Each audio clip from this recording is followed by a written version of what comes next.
Sampai detik ini tidak ada Rp1 pun dana bantuan dari pemerintah. Dana operasional sehari-hari Rp1 pun buat relawan kita tidak pernah ada dari pemerintah.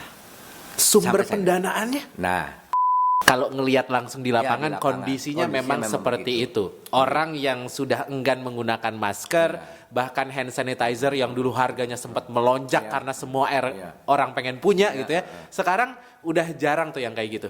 Sebenarnya ini kenapa, Mo? Talk slow, kita talk tapi slow. Sahabat Pilar, ketemu lagi di Talk Slow, kita talk tapi slow. Hari ini kita bakal ngebahas tentang sesuatu yang lagi rame, lagi viral, karena kita tahu bahwa peningkatan kasus COVID-19 cukup banyak pemberitaannya, Sahabat Pilar. Dan hari ini kita akan ngobrol-ngobrol dengan Mamo Prabudias sebagai koordinator Satgasus Penanggulangan COVID-19. Ya, apa kabar? sehat, Mas. Alhamdulillah. Salam sehat. Salam sehat lah untuk semua ya. Semoga kita dalam kondisi baik-baik saja. Biar enak ngobrolnya, kita lepas masker dulu kali ya. Karena kita udah jaga jarak juga. Dan sahabat Pilar, kita tahu bahwa peningkatan kasus atau adanya peningkatan kasus COVID-19 ini memang banyak sekali pemberitaannya di mana-mana, sahabat Pilar. Itulah kenapa kita harus tetap mematuhi protokol kesehatan, sahabat Pilar ya. Dan kalau kita berbicara tentang relawan, kalau kita berbicara tentang Satgasus Penanggulangan COVID-19 ini, sahabat Pilar, mungkin kita akan kenalan dulu nih sama Mamo Prabudias ya. Manggilnya Mamo aja kali ya? Ya, Mamo aja. Nah, ini sejarahnya gimana bisa-bisa sampai ada Satgasus, relawan segala macam untuk di Cirebon? Ya, jadi bulan Januari 2020 ketika saya pulang dari Bangkok, itu tersiar kabar bahwa di Wuhan ada wabah virus. Dan kami meyakini virus itu akan menyebar ke seluruh dunia. Sehingga setelah sampai di Indonesia dan pulang ke Cirebon, saya langsung membentuk tim relawan percepatan penanggulangan COVID-19. Memang saat itu ada pro kontra, Mas. Bahkan beberapa tokoh atau penyelenggara negara pun mengatakan bahwa tidak perlu adanya relawan. Sebab ini menyangkut medis dan yang boleh menangani adalah medis. Tetapi kami tidak surut semangat.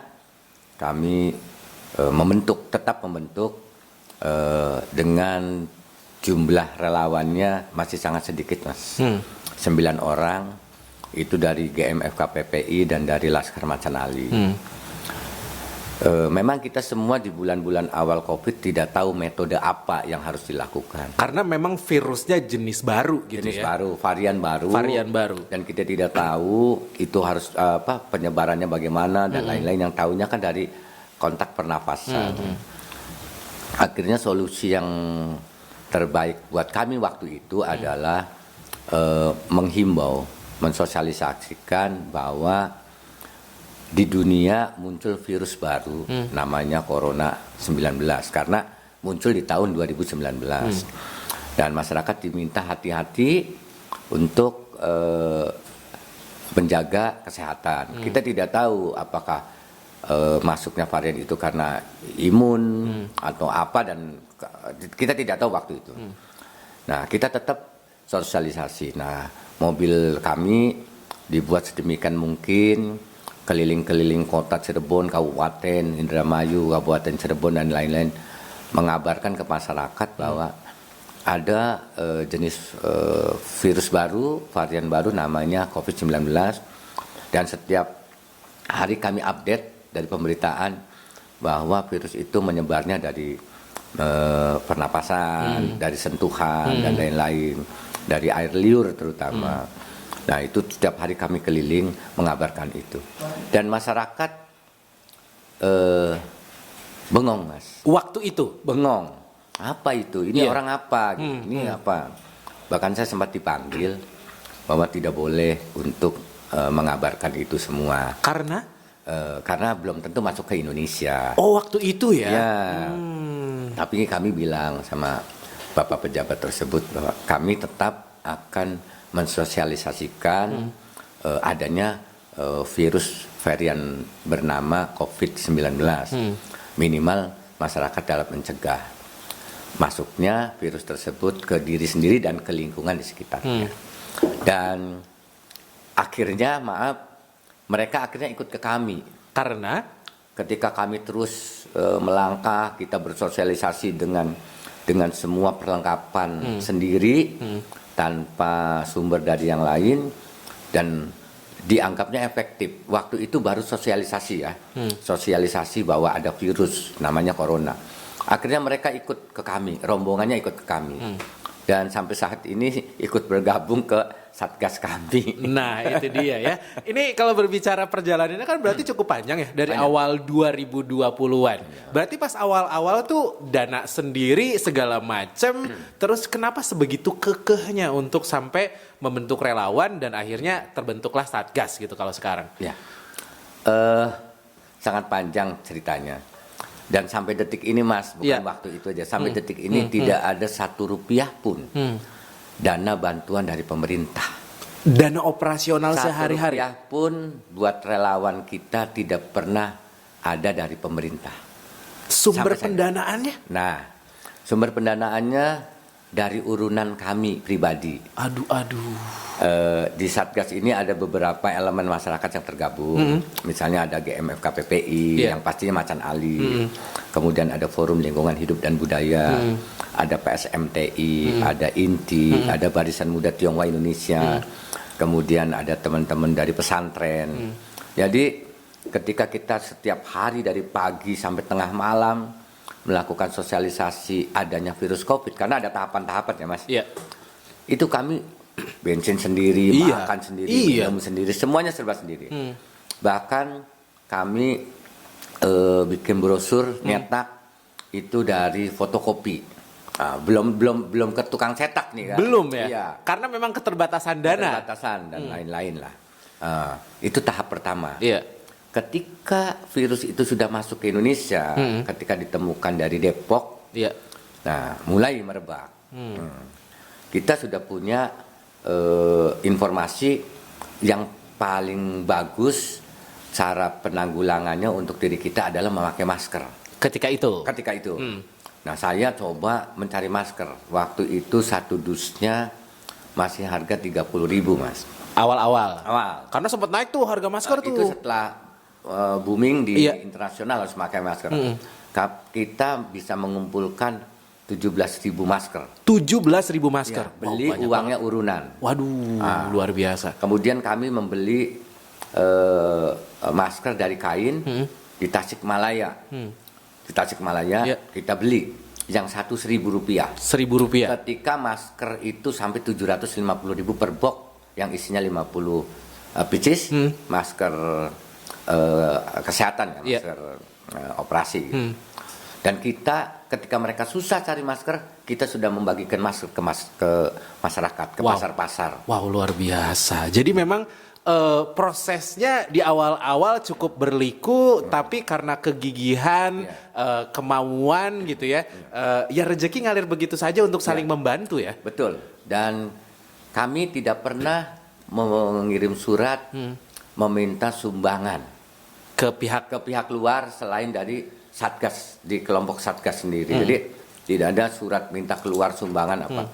Kita perlu ini, kita rundingkan, kita beli, kita gitu aja. Oh, jadi relawan benar-benar berkomunikasi internal untuk bisa menyelesaikan masalah gitu ya yang ada. Nah, kalau ngomongin tentang kondisi terkini di Cirebon sendiri seperti apa kondisinya? Karena kan kita dengar nih pemberitaan di mana-mana, Jakarta, Bandung ada kenaikan kasus segala macam. Iya, kalau dari pengamatan kami, saya tiap hari pagi, siang, sore selalu mengupdate informasi dari websitenya Satgas Covid tingkat nasional, provinsi maupun daerah. Saat ini bukan hanya Cirebon saja, bukan hanya Jawa Barat, memang nasional itu Covid sedang up sangat tinggi. Diduga ini puncak periode kedua. Puncak periode kedua. Iya. Periode pertama kemarin ya, di bulan Oktoberan lah. Nah sekarang puncak kedua nih COVID di Indonesia. Untuk Kabupaten dan Kota Cirebon pastinya sangat tinggi sekali. Hampir di setiap RW itu ada yang terkonfirmasi COVID. Nah, COVID sekarang sudah banyak varian. Iya. Orang mengenal ada Alpha, ada Delta. Gitu. Nah, itu varian yang terbaru di India kemarin itu mempunyai gejala yang bertambah. Dari misalnya mual dan lain-lain. Kalau yang di Inggris B117, varian B117 itu ke pegal-pegal tambahannya. Nah, varian-varian baru ini belum lagi ditambah dengan varian lokal. Varian lokal itu bermacam-macam. Ini yang tidak bisa terdeteksi oleh Badan Kesehatan Dunia maupun Indonesia. Nah, untuk kota dan kabupaten sekarang saat ini benar-benar sedang meningkat. Sedang meningkat kasusnya? Iya, tadi malam kami jam 12:30 ditelepon warga dari Losari, Cirebon Timur. Satu keluarga terpapar, ketika mau masuk rumah sakit sudah tidak bisa tertampung. Karena penuh? Karena penuh.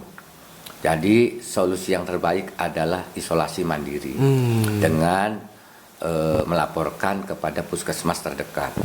Bayangkan semua rumah sakit, klinik di kabupaten dan kota sudah 90% dipenuhi oleh pasien. Pasien COVID yang sebegitu meningkatnya berdampak juga ke kapasitas yang semakin berkurang ya, karena memang banyak yang sudah terisi gitu ya. Jadi disarankan untuk sebagian untuk isolasi mandiri. Oke, dan itu di Kabupaten dan Kota Cirebon sama kasusnya peningkatannya? Sama. Itu terdeteksi beberapa minggu terakhirkah atau periode kapan?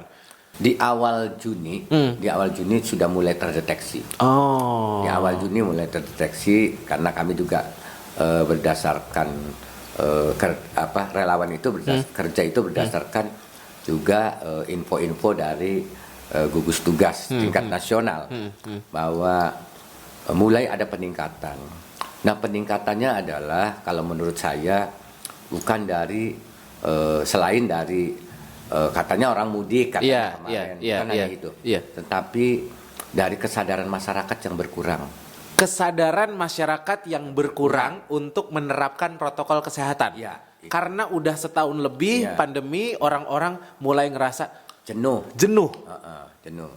Tetap itulah yang membuat kita kebobolan. Jadi sebetulnya prokes 5M itu sangat penting. Nah, masyarakat mungkin udah jenuh dan lain-lain, sehingga tidak sadar mereka tidak melaksanakan prokes itu. Contoh kecil adalah dulu di periode pertama di mana-mana orang membawa hand sanitizer. Iya, setuju banget. Setuju banget. Dan masker. Iya. Ya kan?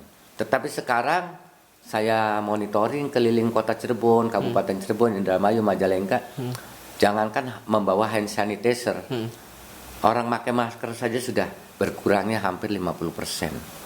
Kalau ngelihat langsung di lapangan, di lapangan. Kondisinya memang seperti itu. Orang yang sudah enggan menggunakan masker, bahkan hand sanitizer yang dulu harganya sempat melonjak karena semua orang pengen punya gitu ya.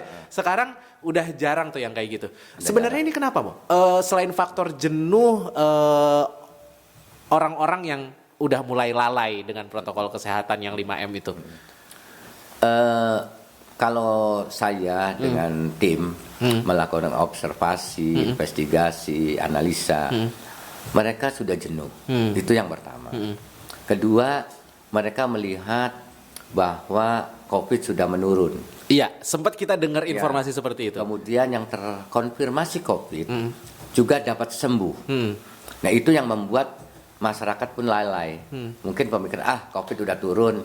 Nanti kalau kena juga cepat sembuh kok, nggak mati, misalnya nggak meninggal.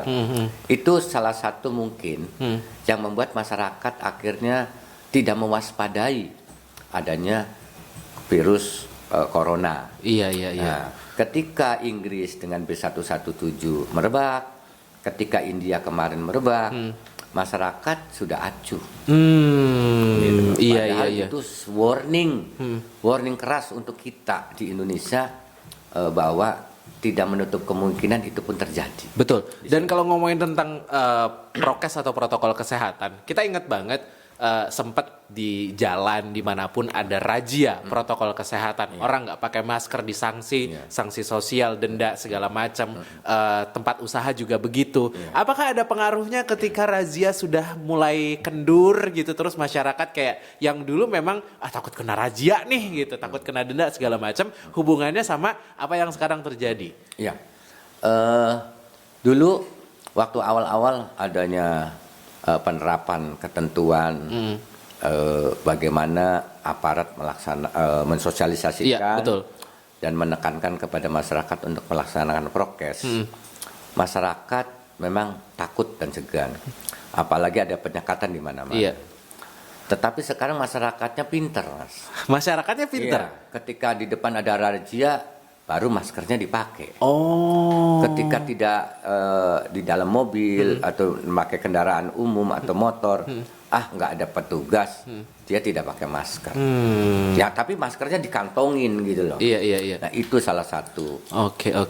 yang terjadi di masyarakat. Itu pintar yang salah ya, Mo? Pintar yang salah. Pintar yang salah. Jadi Seharusnya kalau memang benar-benar pintar, gunakanlah masker. Ya, untuk kebaikan bersama. Betul itu sekali. pintar yang salah tuh kalau yang tadi ya, untuk menghindari razia saja supaya nggak kena razia, akhirnya baru pakai masker kalau ada petugas gitu ya. Dan ini sih masalah yang mungkin sering banget diupdate lah gitu. Tiba-tiba ada orang yang kabur ketika isolasi mandiri misalnya. Terus ada orang yang nggak mau divaksin karena terpengaruh sama hoax yang ada di media sosial gitu. Kalau menurut Mamo, kenapa sih orang-orang masih ada yang percaya sama hoax tentang COVID-19 padahal udah jelas korbannya banyak sekali dan itu sangat miris? Ya. Yang pertama ketika ada isolasi mandiri misalnya yang terkonfirmasi diisolasi di rumah sakit, mereka kabur. Ya. Ya, biasanya itu orang-orang yang OTG. Tanpa gejala. Tapi kalau yang terpapar udah terkonfirmasi dan terpapar, mereka tidak kabur. Tapi yang udah terkonfirmasi kemudian OTG dimasukkan ke isolasi mandirinya di rumah sakit, pasti kabur. Karena jenuh. Karena saya pernah wawancara, ngobrol langsung gitu ya. Mereka di satu ruangan bengong, mainan HP, nonton TV. Kan gitu. Dan itu tidak sebentar waktu itu, minimum 14 hari. Bayangkan 14 hari. Jadi yang merasa sehat, saya kan sehat. Isunya sehat, kabur dia. Padahal kan OTG. Nah, padahal ketika dia kabur itu tidak menyadarin bahwa akan menularkan. Karena dia memang masih terkonfirmasi positif. Karena terkonfirmasi. Jadi tidak sadar dia bisa membunuh orang dengan menyebarkan apa yang dideritanya, bisa kepada orang tua, istri, anak, adik, saudara, dan tetangga. Nah, kalau sekarang masyarakat kelihatannya acuh terhadap COVID-19, salah satunya ya, epidemi yang mulai naik, mereka acuh karena hoax, percaya dengan hoax. Kenapa sih percaya dengan hoax? Karena yang berbicaranya adalah tokoh-tokoh.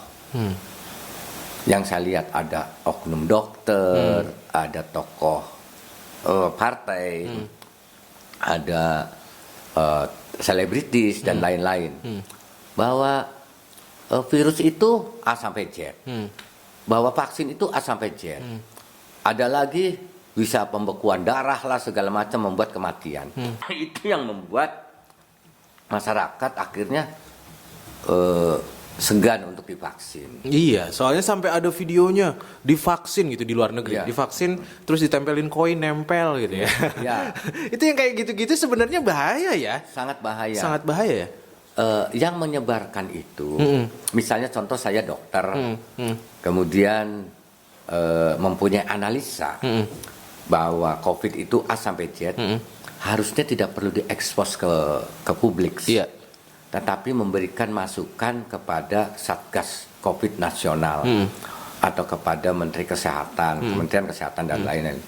Analisanya, temuannya disampaikan. Kemudian untuk diuji kelayakan informasi itu. Jangan belum diuji, analisa sendiri disebarkan ke masyarakat. Ke sosial media. Semua orang bisa baca. Sementara yang ngomongnya misalnya, saya dokter. Yang dokternya ngomong kayak begitu, masa tidak dipercaya? Nah, Harusnya tidak boleh begitu.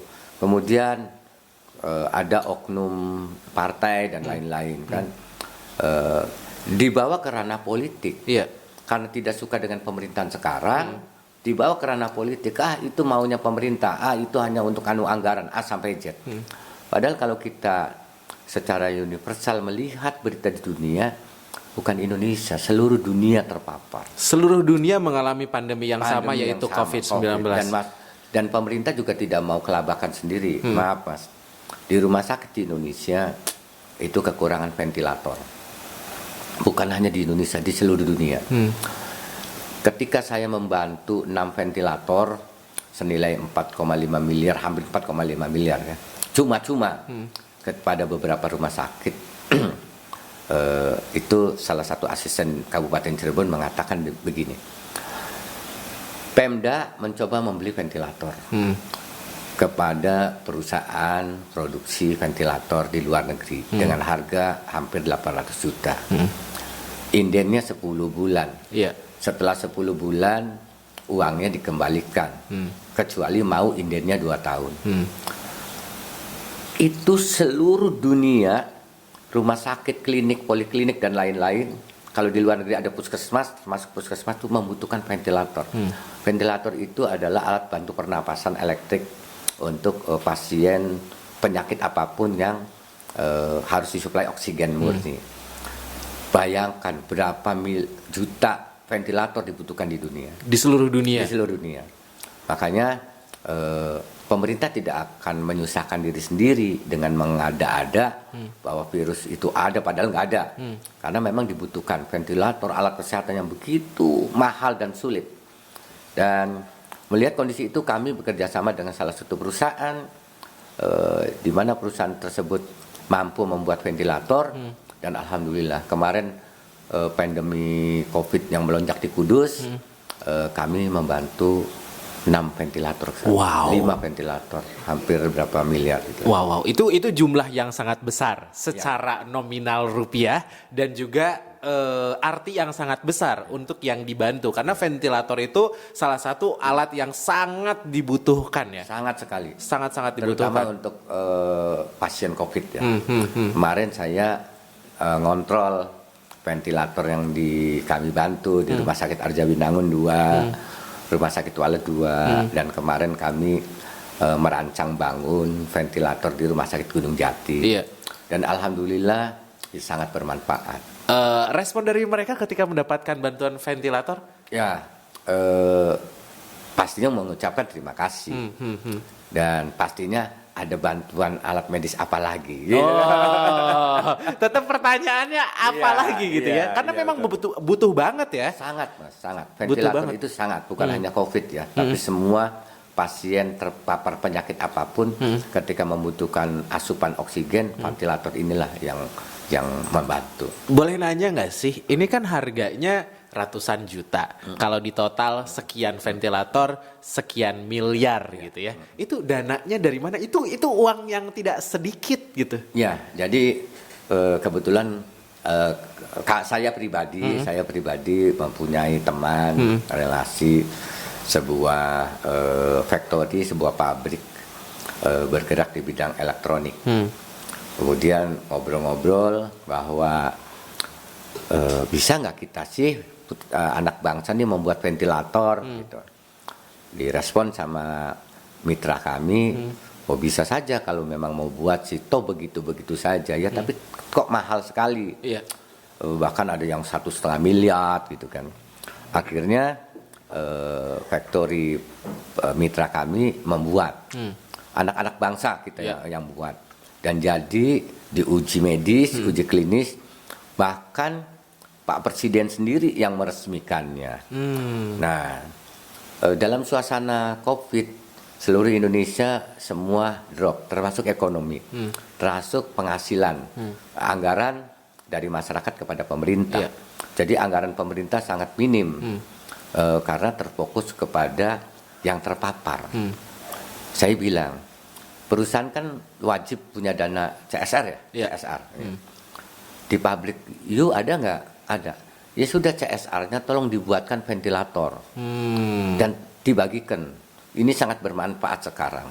Dan alhamdulillah mitra kami membuat hampir 100 lebih Wow. ventilator. Kalau dihitung mungkin hampir 100 miliar ya. Iya. Itu jumlah yang sangat iya, besar. dengan Jumlah jumlah yang sangat besar. Artinya kan gini ya, masyarakat Indonesia punya kepedulian yang luar biasa ketika tergugah gitu, mau saling membantu segala macam gitu, dan harusnya kita memang seperti itu ya, saling membantu di tengah kondisi pandemi yang sekarang ini masih berlangsung gitu, saling mengingatkan, termasuk ketika ada orang yang terpapar hoax tentang pandemi. Tapi kadang-kadang nih di lapangan gitu ya, kalau ngobrol langsung sama orang yang udah terpapar sama hoax, mereka yang ngotot, Betul.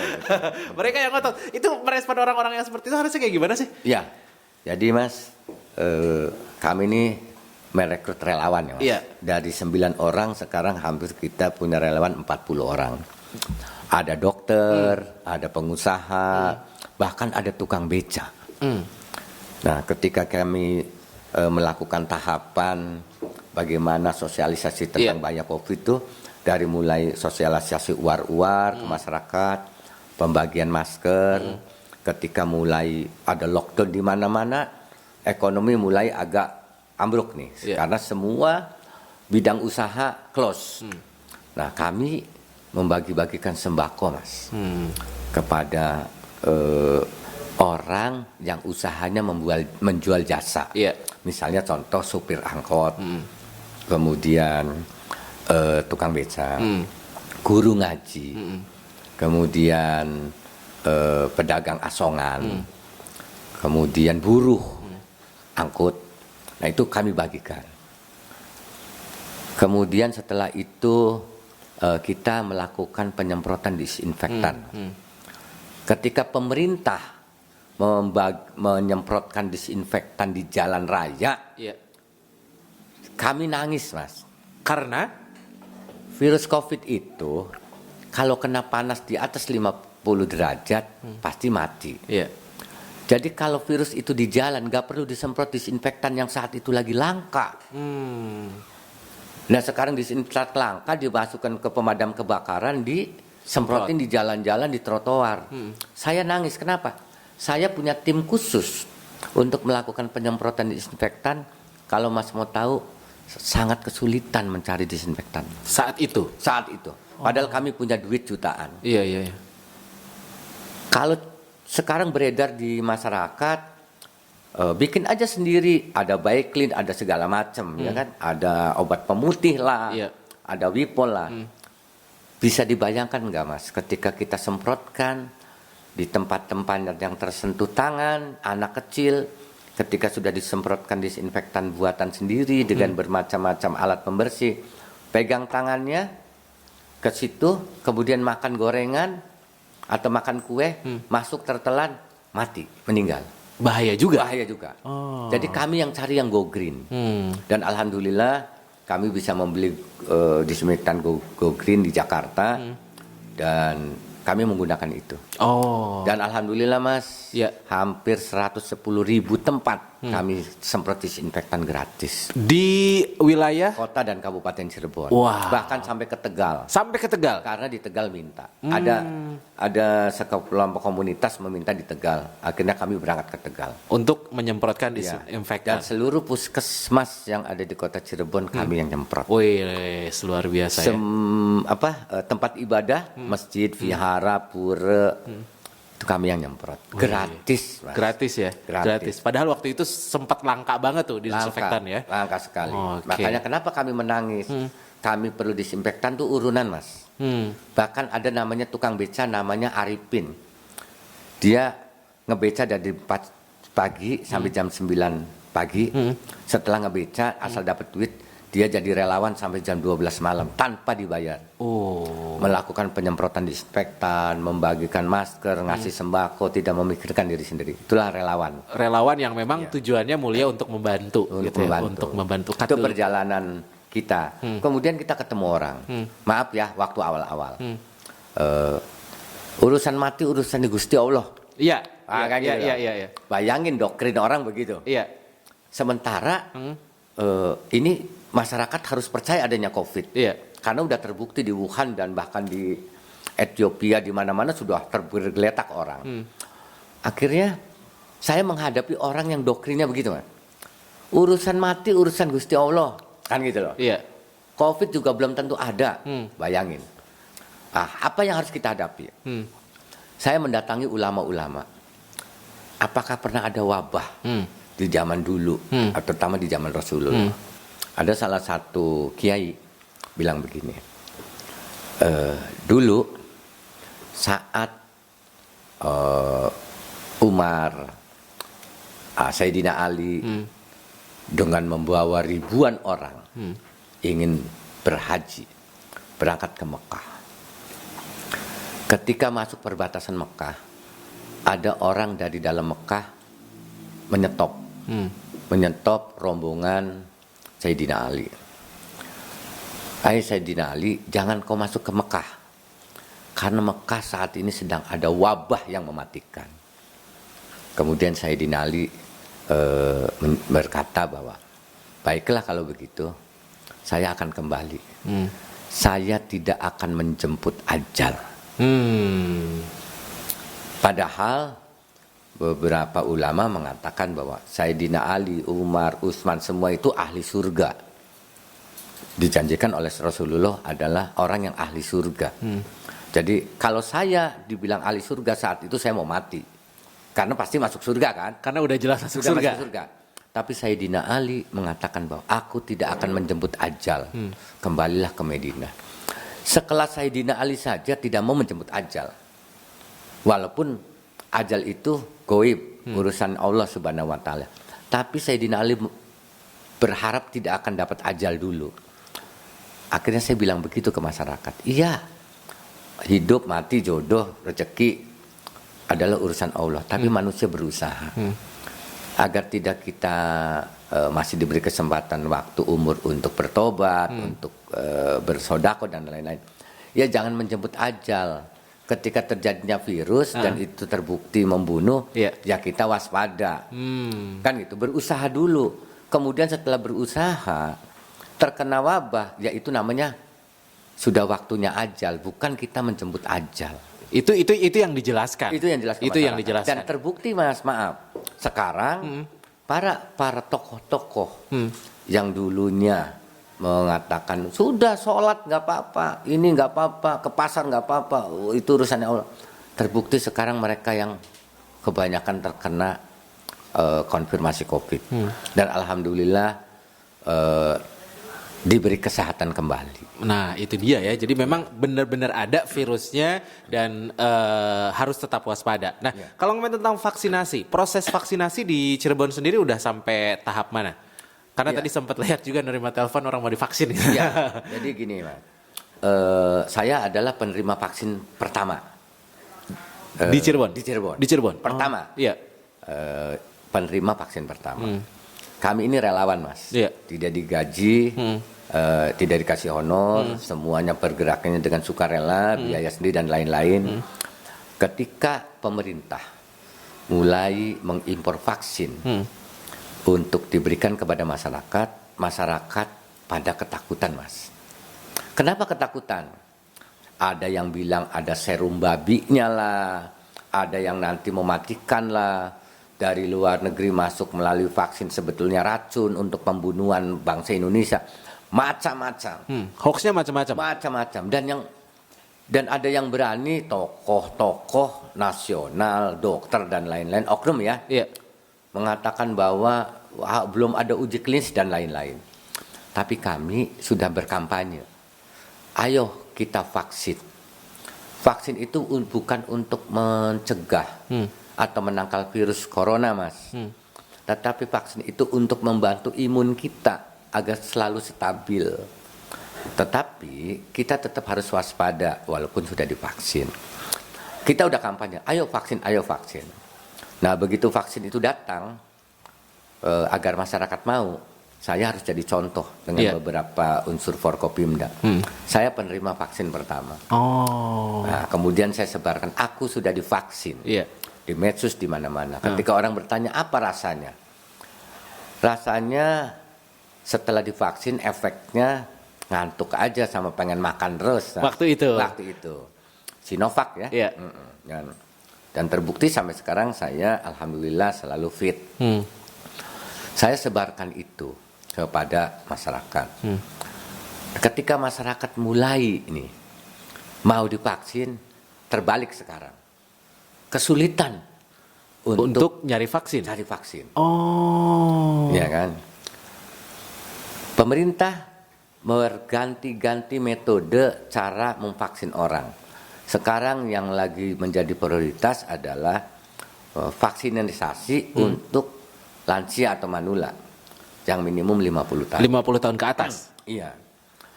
Sementara usia produktif yang sangat rentan terkena virus kesulitan, Mas, Untuk dapat vaksin. Nah, saya mendapat kabar dari Jakarta, Mas. Iya. Konon di Jabodetabek orang yang mau divaksin harus pakai surat keterangan domisili juga. Oh. Ini sangat merepotkan. Iya. Kalau pemerintah mau memvaksinisasi bangsa Indonesia secara keseluruhan, sebetulnya tidak perlu adanya surat-surat keterangan lain, hanya cukup KTP. Toh sekarang NIK itu terintegrasi kemana-mana. Datanya tunggal. Iya. Jadi janganlah berbicara, yuk orang kabupaten, yuk orang kota, yuk orang provinsi mana, sana vaksinnya di sana. Harusnya tidak perlu. Oh iya. Karena semua terkoneksi ke pusat, Mas. Ketika kami menyelenggarakan vaksinisasi gratis di Sekretariat Forum Lingkungan Hidup dan Budaya di Kesepuan itu, orangnya divaksin, keluar setelah divaksin menunggu surat keterangan, belum 10 menit sudah ada SMS dari pusat. Selamat, Anda sudah vaksin pertama. Jangan lupa vaksin kedua. Itu SMS-nya dari Jakarta. Berarti ketika orang ini divaksin, datanya dia sudah dilaporkan ke pusat karena NIK-nya terintegrasi kan. Jadi sebetulnya kalau memang pemerintah punya vaksin, tidak usah adanya aturan-aturan yang berlebihan. Sekarang wajib semua vaksin. Yang mau vaksin silakan datang ke puskesmas umur 18 tahun ke atas. Atau datang ke rumah sakit, semuanya gratis, clear. Ketika mereka datang vaksinnya belum datang dari Jakarta disuplainya, tinggal dikasih tahu sementara vaksin habis. Nah sekarang orang di kota ada vaksinisasi, orang kabupaten yang kebetulan lewat mau vaksin nggak boleh. Anda nanti di kabupaten ada orang yang usianya kurang dari 50 tahun nggak bisa. Ini programnya usia 50 tahun ke atas. Nah, kalau terus begini, vaksinisasi akan terhambat. Jadi idealnya memang ketika program vaksinasi nasional, ya sudah, nasional berlaku untuk siapapun yang saat itu sedang ingin divaksin, ada. Mau, gitu ya? Kan sekarang kita keterangan penduduk kita, NIK itu berlaku seluruh Indonesia. Benar. Walaupun pindah rumah. Nah sekarang ketika saya lagi lewat, belum divaksin di Sumedang, saya orang Cirebon. Wah, ada vaksinisasi nih. Kita daftar, ya dilayani dan boleh harusnya. Toh tidak bisa 2 kali, Mas. Jadi kalau orang udah divaksin tahap pertama, tahap kedua, tiba-tiba 1, 2, 3, 5, 1 tahun, 2 tahun yang akan datang, saya mau vaksin lagi di tempat lain. Begitu diakses datanya itu sudah tertera, sudah divaksin. Jadi kami tidak bisa divaksin lagi. Tuh kan harusnya gitu ya. Harusnya gitu. Berjalan. Cuma mungkin dari jumlah vaksinnya yang tidak cukup untuk serentak. Ya, ketika bulan Agustus September, Menteri Erick Thohir sama Bu Rini Suwandi, Bu Sri Mulyani pergi ke Cina. MOU untuk membeli 50 juta vaksin Sinovac. Dengan pendistribusian pertama bulan Oktober 10 juta. November 10 juta, Desember 10 juta, terus sampai 50 juta. Mungkin realisasinya tidak sebegitu mudah ya pengirimannya karena seluruh dunia membutuhkan itu. Jadi dibagi-bagi. Kalau memang vaksin itu langka atau bertahap atau tidak ada, tinggal pemerintah mengumumkan bahwa untuk di bulan misalnya atau di minggu pertama bulan Oktober atau bulan Juli, minggu terakhir bulan Juni, tersediaan vaksin di Indonesia 2 juta. yang akan disebarkan ke 400 sekian daerah tingkat 2. Jadi kebayang daerah tingkat 2 cuma dapat berapa. Silakan yang mau vaksin di puskesmas atau rumah sakit terdekat. Ketika kita datang ke puskesmas, kalau memang tidak ada, ya sudah dibilang vaksin belum datang. Selesai, Mas. Iya Ya kan? Ke rumah sakit vaksin belum datang. Selesai. Iya. Tidak perlu harus ada kota, kabupaten, ini jatah kota, ini jatah kabupaten, harusnya tidak begitu. Skala prioritas misalnya sekarang lansia dulu gitu ya. Kalau pertimbangannya lansia dulu, kenapa sih tidak usia produktif yang kita nih interaksinya sama orang asing sering gitu? Ya, saya pernah mengusulkan juga. Iya. Kita bukan kurang ajar atau kualat ya. Iya. Tidak memikirkan keselamatan kesehatan orang tua. Orang tua di atas 50 dan 60 tahun itu, apalagi 60 tahun itu sudah jarang berinteraksi dengan orang. Benar, di rumah Banyaknya gitu. di rumah. Karena untuk, ya maaf, ada yang sakit, ada yang segala macam. Berinteraksinya berkurang, sementara usia produktif itu yang sangat intens. Nah, pengennya kami adalah usia produktif dulu. Untuk manula nanti, atau yang sudah terkonfirmasi COVID kemudian sembuh nanti. Ini untuk usia produktif dan yang belum pernah terkena COVID kan. Tetapi seperti berteriak di padang pasir, Mas. Nggak ada yang dengar. Tidak ada yang menanggapi.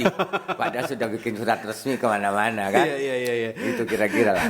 Tapi kan memang programnya sudah berjalan. Mudah-mudahan sih vaksinasi benar-benar bisa berjalan dengan lancar.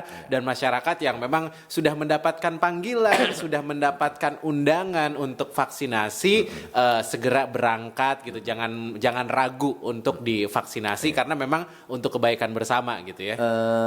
Begini Mas, sekarang tidak ada undangan. Tidak ada undangan? Tidak tidak ada pemberitahuan menurut saya. Iya. Justru masyarakatnya yang sekarang mau jemput bola. Masyarakatnya yang Jadi ingin. tidak diundang, masyarakat yang mencari sekarang. Ada vaksin di mana? Ada vaksin di mana? Gitu loh. Karena ingin divaksin, kesadarannya sudah muncul. Bagus berarti ya untuk itu ya. Ya, tapi sayangnya pemerintah mungkin stok vaksinnya, impornya masih bertahap dan kurang, sehingga ya mempunyai metode untuk memperpanjang atau menghambat yang lain-lain. Ya itulah ada aturan-aturan baru. 60 tahun dulu ke atas, harus ada domisili yang prosesnya sangat sulit juga. Iya. Kesannya rumit gitu ya. Rumit. Kesannya gitu. Ya, rumit. padahal gitu. sih saya tahu, mungkin ya ini analisa saya untuk supaya impornya kan bertahap. Nih. Jangan sampai tahu kekosongan lah vaksin. Jadi dengan bukan menghambat sih sebetulnya. Jadi memperpanjang lah gitu. Supaya proses vaksinasinya tetap berjalan.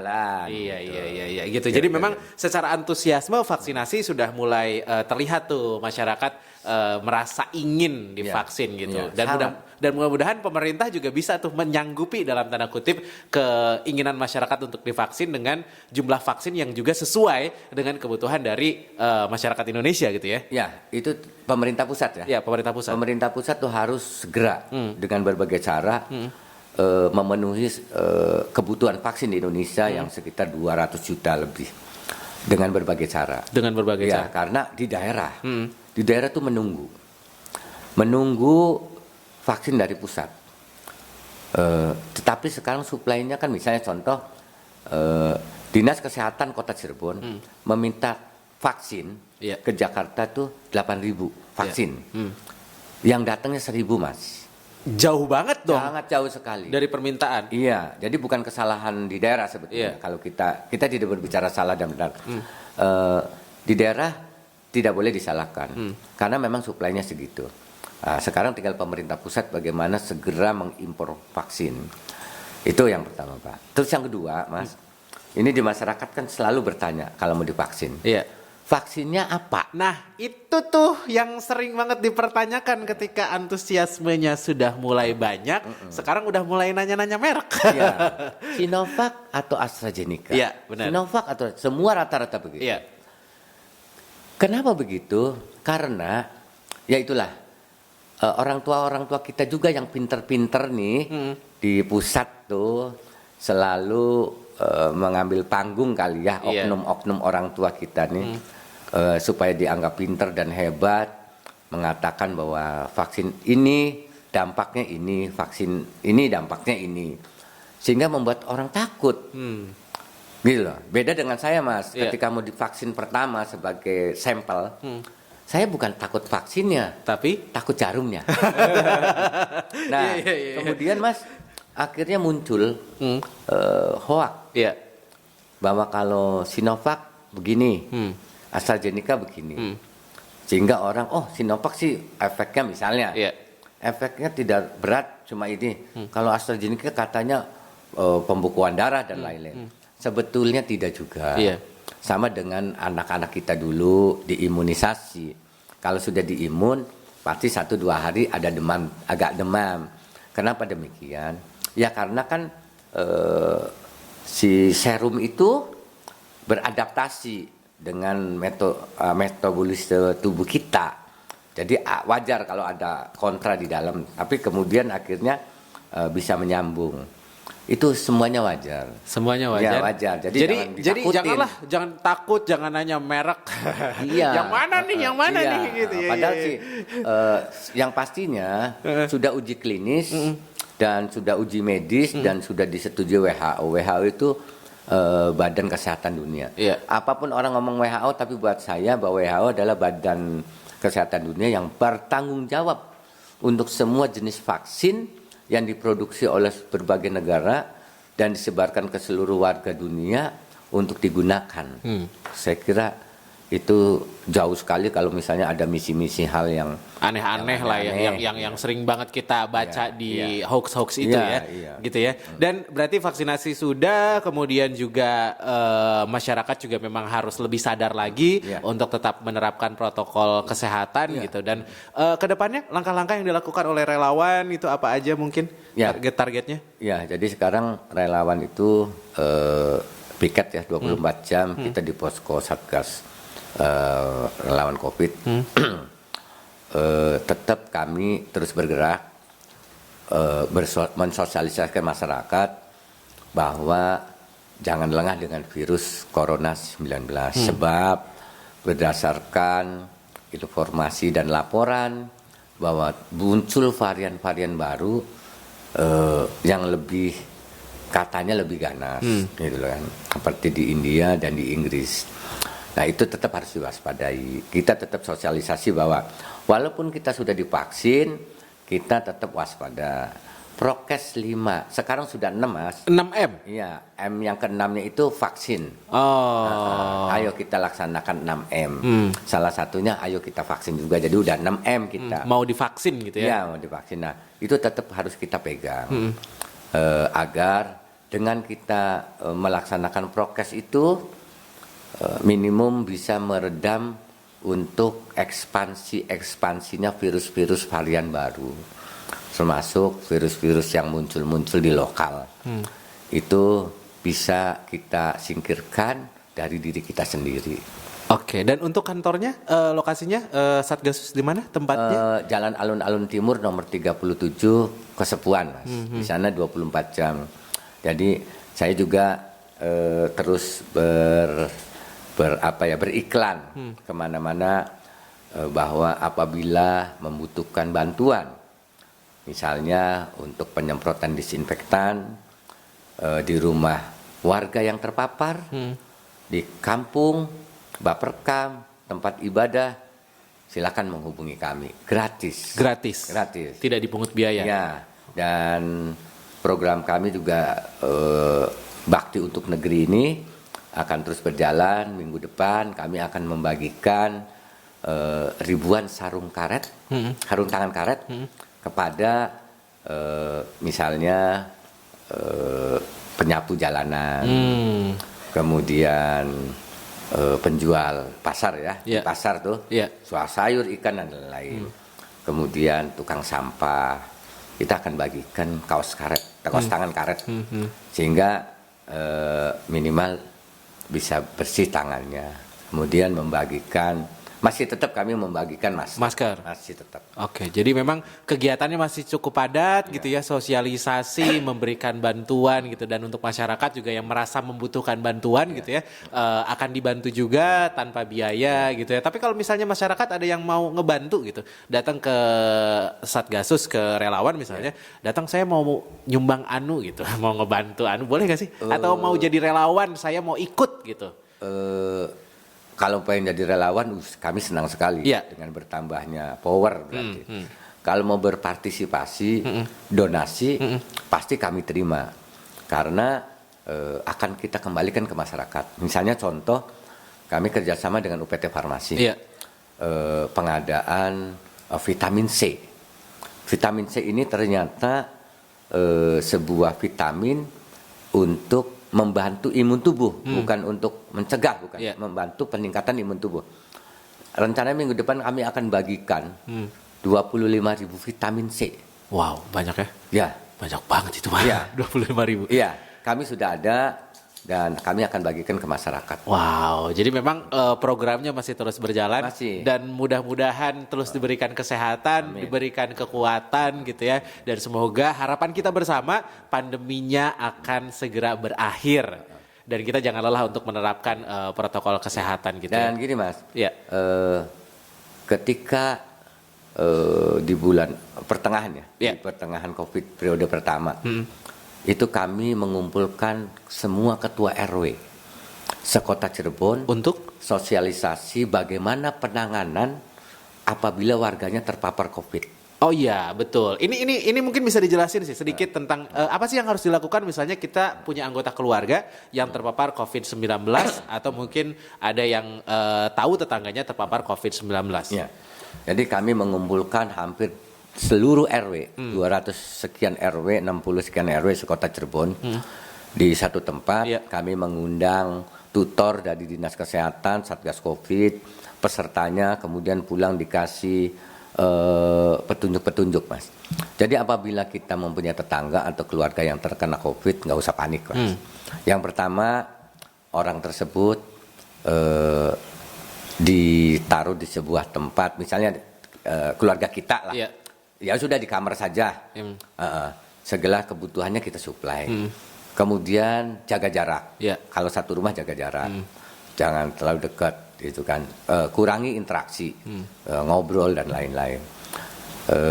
Begitu juga setelah itu laporlah ke puskesmas terdekat sehingga nanti para medis akan menilai perlu karantina di luar rumah atau tidak. Begitu juga untuk warga. Iya. Apabila kita ada warga yang terkonfirmasi COVID, yang pastinya kita laporkan ke aparat RT RW ya, kemudian puskesmas terdekat. Dan yang terkonfirmasi itu tidak boleh keluar dari rumah. Apabila dia kepala rumah tangga atau satu keluarga, kita warganya berkewajiban membantu logistik.